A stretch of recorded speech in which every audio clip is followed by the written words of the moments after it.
Hey guys, I got a bit of a different video for you today. Today's video is for my other content creators out there. I wanted to bring some awareness and just shed some light on some of these shady tactics and slimy things that these internet companies do to try to take advantage of other streamers and YouTubers. So if you're in my Discord, you probably already know what today's video is going to be about. If you're not, don't worry, we'll get into it. But yeah, let's jump into it.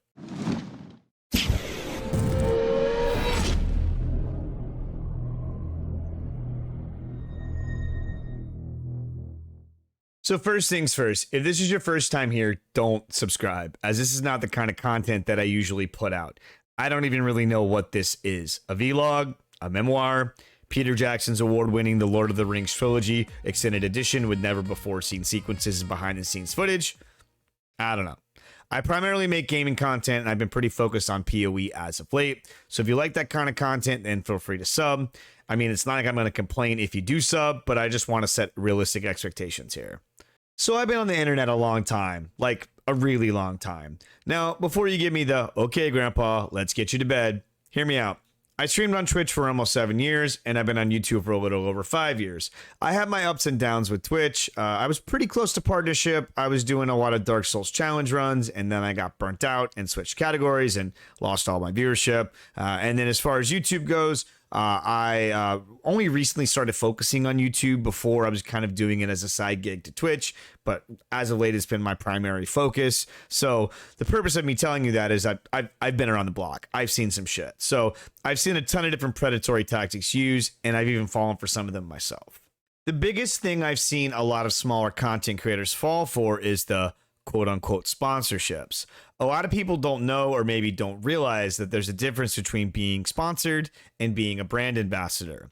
If a company contacts you and says, hey, can you put this banner on your Twitch page or on your YouTube video, we'll give you a creator code, and anyone who buys anything on your link, you'll get a percentage of. That's a brand ambassador. So there's nothing wrong with being a brand ambassador if it's a product that you like and you would legitimately use and recommend to other people. But chances are, if a company's reaching out to you and you have under 10K YouTube subs or under 5K Twitch followers, they are probably not a very good company, and they're just looking to take advantage of you. They're using you for free advertising, and chances are you're going to see little or no return from this. This is more of a Twitch thing, but at least for me, if I go to someone's Twitch page and I see a ton of quote-unquote sponsorships, it just comes across as the streamer's desperate. Another major red flag is if they're requiring you to buy something to be a sponsor. Run far, far away. So actual sponsorships are legit, but it's pretty unlikely you're going to see one as a smaller content creator. Now, I'm not saying it can't happen or won't happen. I mean, hell, I had a sponsorship, but it was a personal friend that I knew that ran a marketing company. So I don't really count that as, you know, the general thing that happens to people. So some level of self-awareness is required. And if you have a company reaching out to you and you're a smaller content creator, you have to assume they probably don't have your best interest at mind. So sponsorships look like, hey, wear this hat on your next 5 YouTube videos and we'll give you $1,000. Or hey, talk about our product on your next few live streams and we'll give you X amount of money. Which actually brings us to the sponsor of today's video. Raid Shadow Legends. Get ready to raid. Explore and fight. Got him! Got him! Sponsorships often require quite a bit more paperwork, and there's usually some sort of contract. The sponsorship that I had was about a 10-page contract, and I actually had to hire a lawyer to go through it. Luckily, I had a personal friend that was a lawyer that was able to help me out. But there'll be things that you can and can't say, and they'll usually provide you with some sort of media pack that you can use for your content. If the sponsor is not requiring you to sign or agree to anything, it's pretty sus, and I would highly recommend not doing it, whatever it is they want you to do. Only promote products you actually believe in, otherwise it just comes across as you're trying to peddle things to your viewers. These companies prey on small to mid-sized content creators because they know that they are either gullible or willing to peddle their shit because they think it will get them somewhere.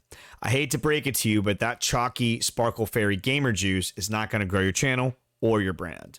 The next thing is more nefarious, and I've dealt with this on several occasions, and that's content theft. This isn't localized to the smaller content creators. I know there have been a ton of other big content creators that have dealt with this as well. But These scum sacks will tend to target small to mid-sized content creators, though, because they know they are less likely to notice, and they're also less likely to actually do anything to them if they even do notice. Last weekend, I was working on a video going over some mechanics in Path of Exile, and I was doing some research and fact-checking myself. So I Googled Wildwood Events PoE. The first link I saw in the search looked pretty familiar, so I clicked on it. I was greeted with my thumbnail and my script word for word on this real money trading site with no reference to me or credit to me. I'm going to show you a screen capture and then play a section of my video. The Wildwood events can feel hit or miss sometimes. Sometimes you'll have a great event, find a vendor, complete one of your Wildwood quests, maybe even find some currency or items. Other times you can walk away with literally nothing and feel like you kind of wasted your time.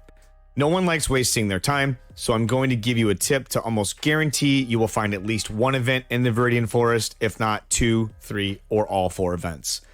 Pretty messed up, right? This site has a ton of articles copying a bunch of different content creators. I was going to list them in this video, but it was honestly too many. I lost count at around 20. Just to give some names of the popular ones that I know, I saw Ziz.